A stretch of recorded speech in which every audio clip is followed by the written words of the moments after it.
All right, ladies and gentlemen. Guess who's back? Back again.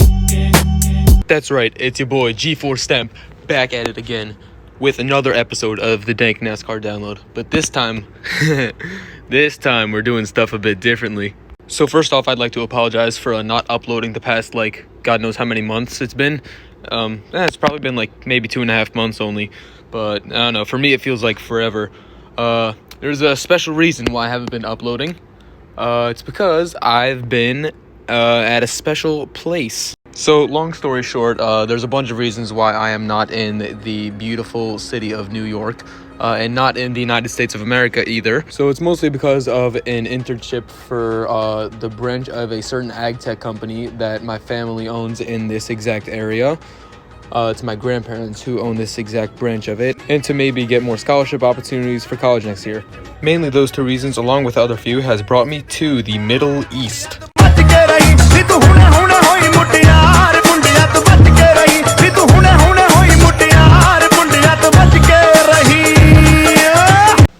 So yeah, living in the Middle East is not exactly easy for me as a NASCAR content creator. So yeah, I just have to deal with it. I mean, I have a full-time job now, so it's harder for me to have time to make memes, record podcasts. I also can't league race anymore, but probably the biggest thing for me is the 7-hour time difference. I'm 7 hours ahead of America, so it's pretty hard to watch races. For example, there was this 4-week stretch that ended the regular season and the playoffs, which was actually my first 4 weeks here. Ironically, that it was all night races, so they all started at night, which meant I had to wake up at 2:30 in the morning in order to watch the races. So I pulled an all-nighter 4 weeks in a row, which is pretty crazy. So those 4 night races in a row were Daytona, the Daytona night race, playoff opener at Darlington, and then it was Richmond, and then the Bristol night race. I gotta tell you, most of those races were worth it.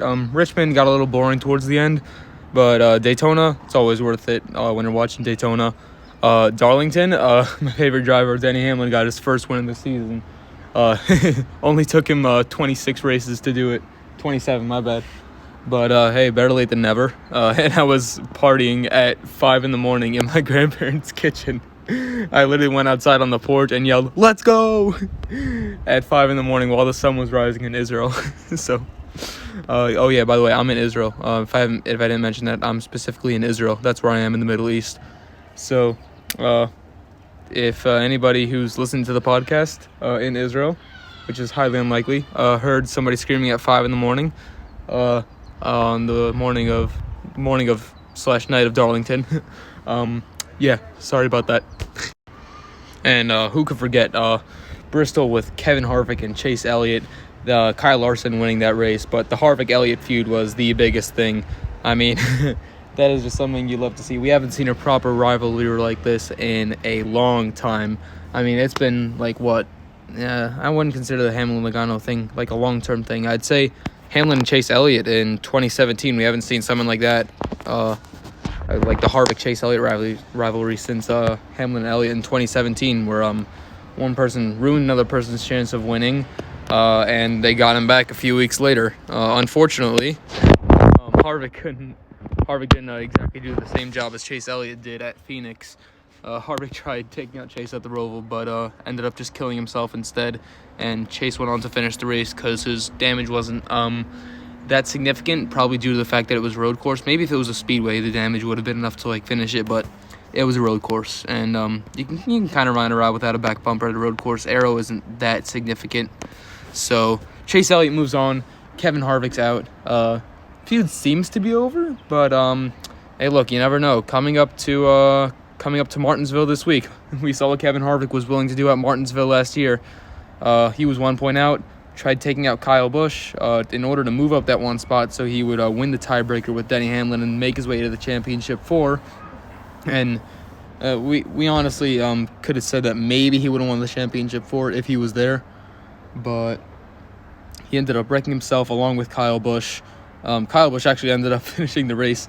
Harvick did not. Harvick slammed his back bumper into the inside retaining wall at Martinsville and he didn't make the championship for. So Chase Elliott looking pretty comfortable, sitting at, I believe, plus 34 on the cut line. But look, Kevin Harvick might have something to say about that.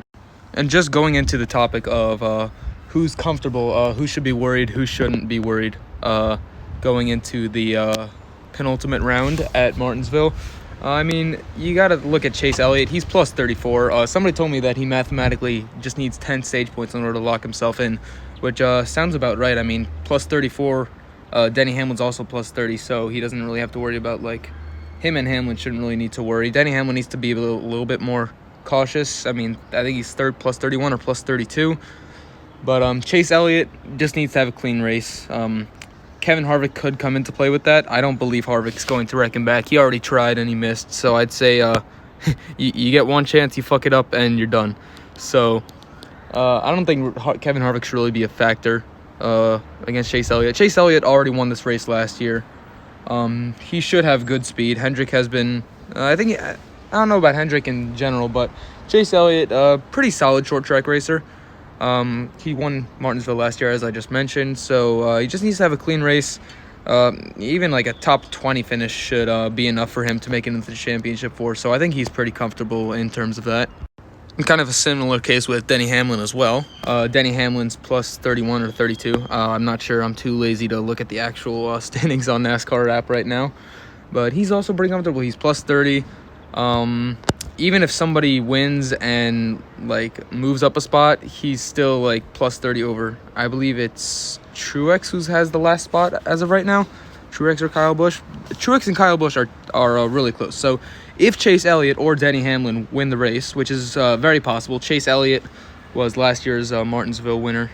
This is, like, the third time I mentioned that. Denny Hamlin was very fast here in the spring race. He led the most laps. So it's a very big possibility that Denny Hamlin or Chase Elliott can win this race. Hamlin has already won a race in each of the rounds of the playoffs.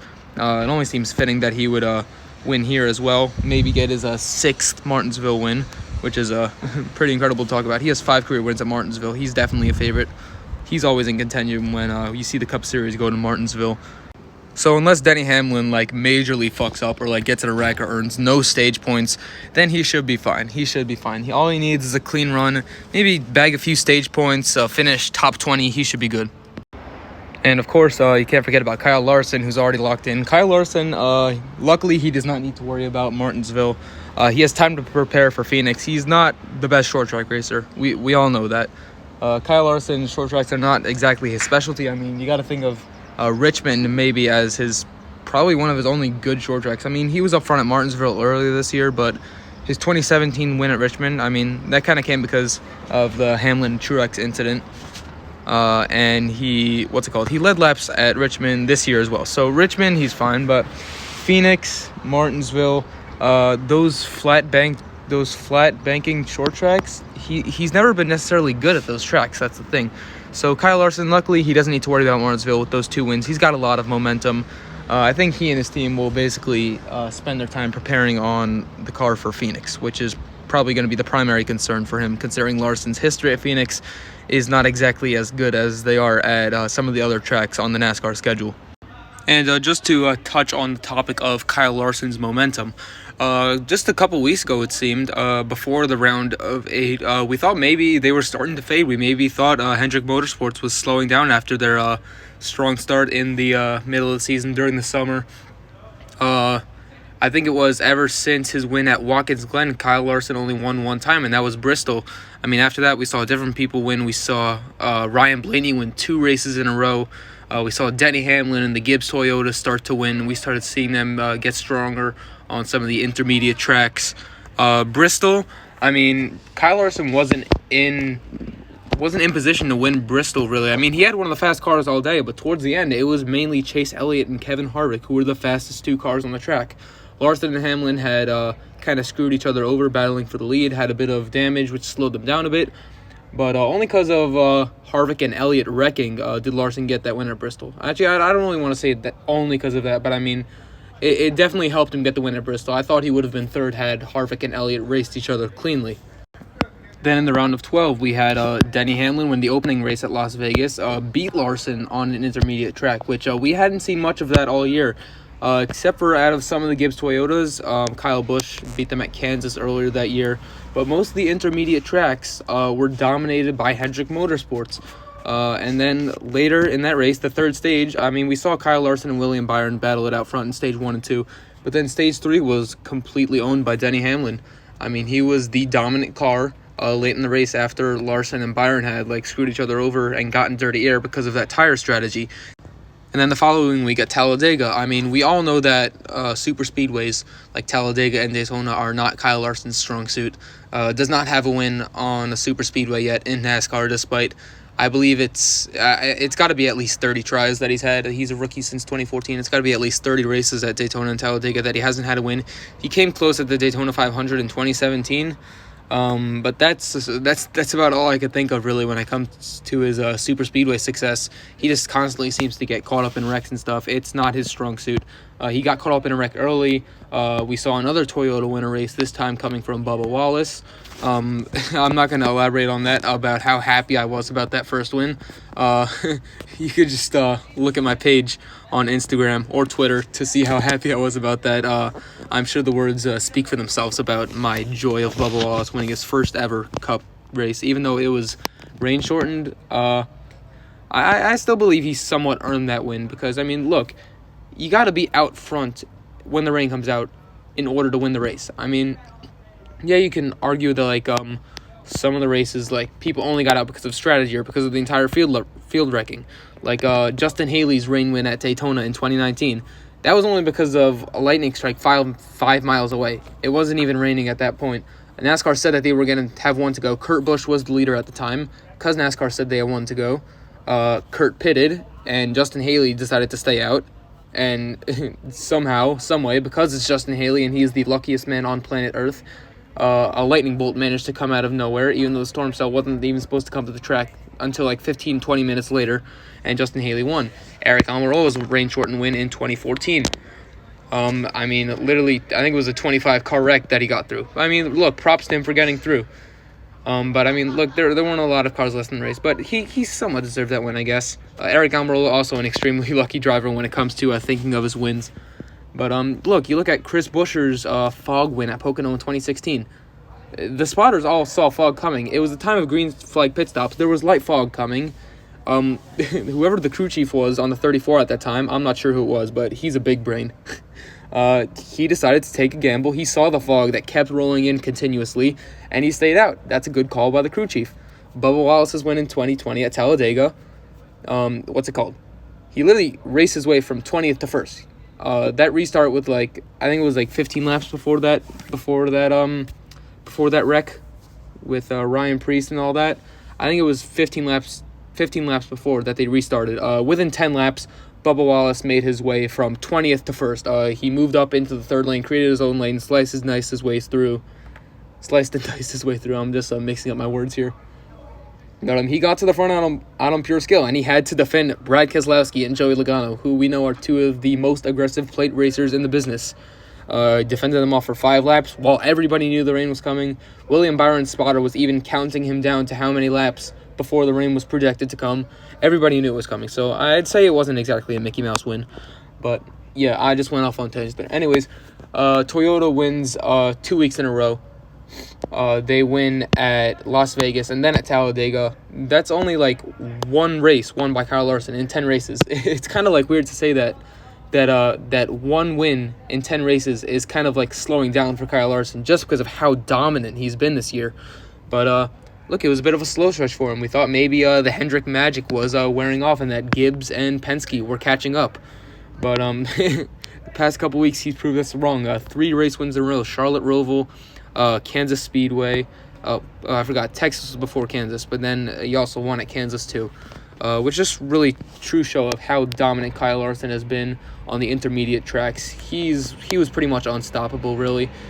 But maybe the NASCAR world had a bit of a scare there. I mean, Hendrick Motorsports did not win that often in those races. I mean, I think it was a stretch of 10 races with only 1 or 2 Hendrick wins, which is, I think Hendrick has, let me count, Larson has 9, major voice crack. Just ignore that voice crack. pretend it didn't happen. Larson with 9 wins, Alex Bowman with 3, William Byron with 1, Chase Elliott with 2. That's 15 wins by Hendrick Motorsports. So that's one of the most dominant seasons we've seen in quite a long time. So when you come to think of it, 1 win in 10 races is not really that good for Hendrick. We thought Hendrick was losing some of their stuff. And also, 2 of the Hendrick cars get knocked out in the round of 12. We saw Alex Bowman and William Byron get eliminated. William Byron was one of my picks to go to the championship. He had been consistent as hell all season, but he just couldn't perform in the playoffs. He had trouble in the round of 16, more trouble in the round of 12. And Hendrick Motorsports, who I expected 3 out of their cars to be in the championship for. I expected it to be Larson, Byron, Elliott, and Hamlin in the final 4 in Phoenix. But then 2 of their cars got eliminated. And then 3 Joe Gibbs cars left, 3 Penske cars left, and only 2 Hendrick cars. So maybe we thought Hendrick was losing their magic, and then something like this happened. So I guess maybe Hendrick was saving some of their stuff until the penultimate round, so Kyle Larson could get some momentum going into Phoenix. Maybe they could save their intermediate cars so they could have time to prepare for Phoenix. Maybe they just spent the entire playoffs preparing for Phoenix because they knew Larson was going to get there.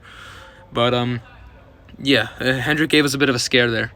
And while we're on the topic of other cars suddenly starting to catch up to Hendrick, I just want to take a minute to recognize the progress that Stewart-Haas Racing has made.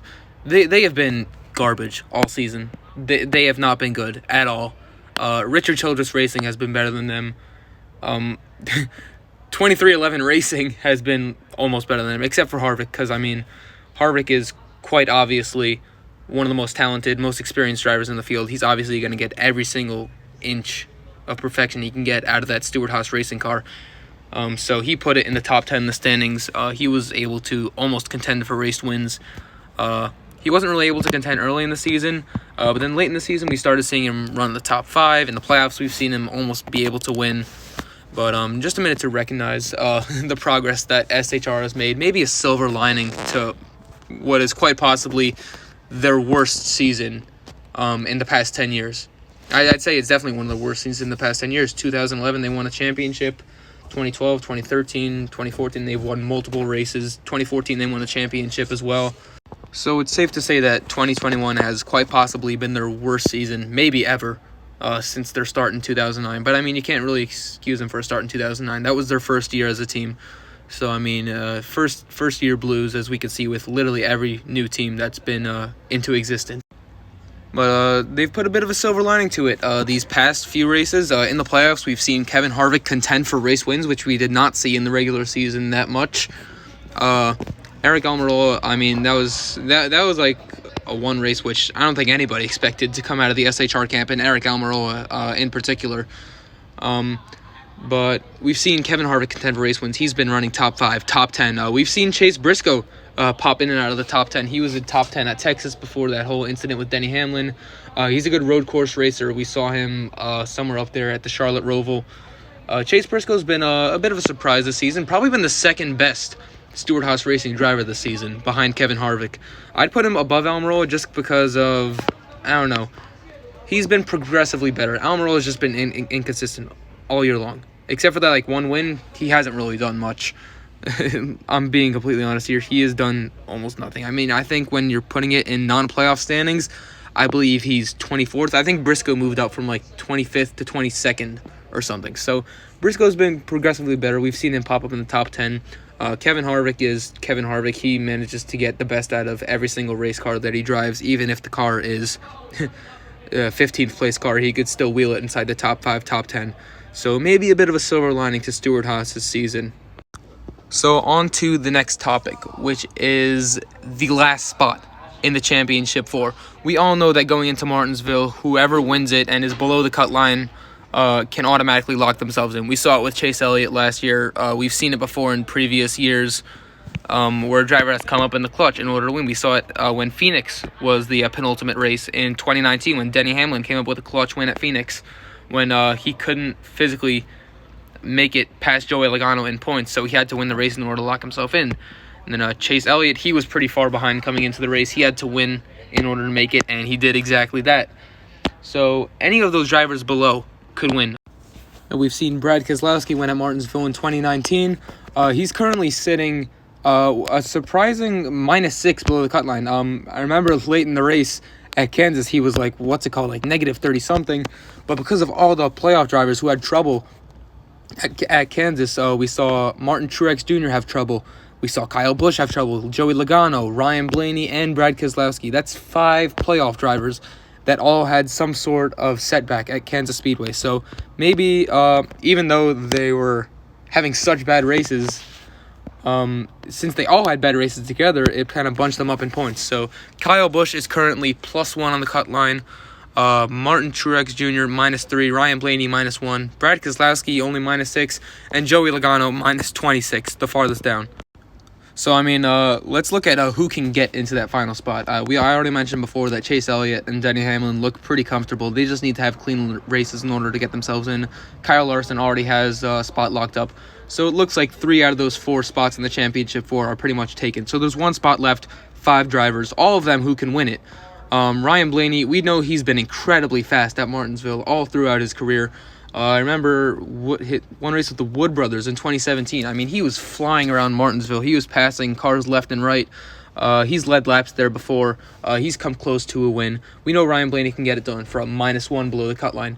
Kyle Busch, he's a several-time Martinsville winner. He won this race back in 2017, the fall race. And he's +1. I think Kyle Busch just needs to play conservative, really. He doesn't need to do anything stupid. He doesn't need to make any risky moves or anything. He just needs to get some solid stage points, get a solid top 10 finish, and maybe just hope for the best that nobody else wins, or then he's knocked out. Martin Truex Jr. -3. Truex has been the king of short tracks in NASCAR ever since he joined Joe Gibbs Racing. I believe he has 2 wins at Martinsville, or maybe it's 3. I don't know. Ever since he joined JGR, so I think he's possibly one of the favorites coming into Martinsville this weekend, and a huge threat to all the playoff drivers who are battling on points, because you know that he can get it into victory lane. You know it's a very big possibility. I think he's won 3 out of the last 6 Martinsville races or something like that.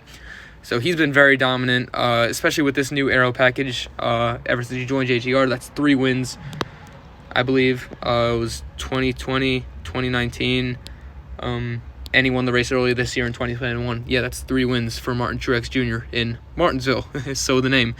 So Martin Truex Jr., a very, very possible race winner. He could lock his spot into the championship 4 and add another win to his 4-win season, making it 5 wins. And you also got to keep Brad Keselowski in mind, -6. That's not that far behind. I believe he has the best average finish of active drivers at Martinsville. He hasn't been flashy with wins, but he scored top 5, top 10 finishes very consistently. He knows how to keep a clean car there, not get into any trouble. Well, not into any trouble at Martinsville. We've seen him get in trouble at other tracks. Fuck off. Jeff Gordon, 2014, Texas. But I think Keselowski, he's very good at scoring points at Martinsville. So as I discussed before, and it's a very good chance of happening, if Denny Hamlin or Chase Elliott win Martinsville, Brad Keselowski could be a very big threat if he scores points. And now to move on to the final one, sitting at -26. I mean, he's pretty much in a must-win situation, and we know that Joey Logano will do whatever he must do in order to win and to make the championship 4. We've seen it before. We saw it in 2018, where he made that, kind of dirty move on Martin Truex Jr. But look, it was for the championship, which he ended up winning. It was a move that was well worth making. We know Joey Logano is willing to make that move. We've seen him do it before at Martinsville and at other tracks as well. We saw him do it at Kansas 2015 with Matt Kenseth in order to get 4 wins in a row, I believe it was. He will move people if he needs to. You got to think what Ryan Newman did in 2014. You can't ignore stuff like that could happen. It could possibly happen just for 1 point. Any of these drivers could do it for 1 point. Kevin Harvick did it for 1 point last year. I mean, he ultimately failed, but Kevin Harvick did it. It didn't work out, but any of these drivers will do whatever it takes to earn that last spot in the championship 4. It's honestly a wild card. Any of these guys could make it in. We have no idea what will happen at Martinsville. I mean, my pick personally, my pick for Martinsville is Martin Truex Jr. He's been very dominant on short tracks this year. He won Phoenix earlier this year. He won Martinsville earlier this year. He won Richmond, the playoff race. He's a very strong short track driver, and I believe he can get it done. I mean, even if he doesn't win, he can still score some very solid points. So Truex is my final pick to make it into the championship 4. Plus, he also has the second most wins in the Cup Series behind Kyle Larson. So, yeah, my championship 4 picks is Larson, Elliott, Hamlin, and Truex. And that's all. That will do it for this week's episode of the Dank NASCAR Download. I'm glad I can get back into this. Hope you all enjoy this, my first episode back in quite a few months.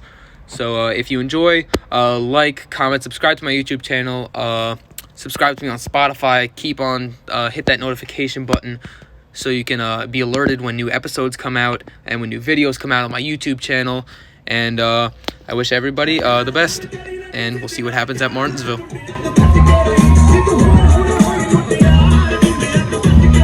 People